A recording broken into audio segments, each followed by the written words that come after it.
My math tutoring placement at Taylor Elementary was in second grade. This experience challenged me. When I began this class, I had no experience tutoring young children in math. In fact, I had never even written my own lesson plan. My past experience with math weren't solid, but I always enjoyed math because it was meaningful and I liked solving problems because I knew there was one right answer. One of my goals for tutoring was to find the areas my students struggled in and fill in the holes. The question I continuously asked myself throughout this experience was, how can I be an effective math teacher? The first day of tutoring didn't go the way I would have liked it to. My students were not engaged, and I left tutoring feeling as if we accomplished little. Once I was able to get to know my students, I had a better idea of what I needed to do to meet their needs. I wanted the lessons I taught to be meaningful and engaging. So I began to incorporate manipulatives, group work, and I allowed them to create their own story problems. The students loved getting to write their own story problems and to solve each other's.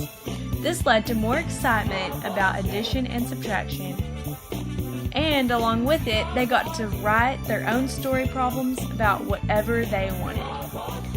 In one of my lessons, when I was telling a story problem about a time that I used math to make the lesson relevant to my students, they occurred to be extremely engaged and asked if they could solve the problem themselves. Of course, I had to let them solve it. I provided the manipulatives, and they worked together to solve the problem. The students were helping one another by using the manipulatives to explain their different ideas on how they would solve the problem. This problem took longer than I expected, but I felt that the time spent was well worth it because my students were so determined to find the answer. After the first couple of tutoring sessions, I noticed a problem. I felt as if my students were not being pointed in any direction or reaching for a common goal. I knew that my lesson should lead to my students striving to do a particular task, but this wasn't happening. I reflected on previous lessons and recognized what I was leaving out, an important step during lessons. This was clearly stating the objective statement. The objective statement serves as a key feature in lessons by telling the students what they will be doing during the lesson and what they will be able to do by the end of the lesson. This creates a common goal for each person to reach by the end of the lesson. In future tutoring sessions where I clearly stated the objective, I noticed a change in the performance of my students. Everyone was working towards the objective, the common goal.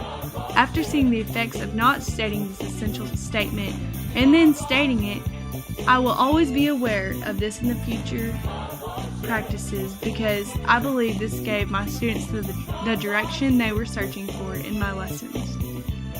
To be an effective teacher, I must reflect on my lessons with an open mind. I must recognize things that went good and bad.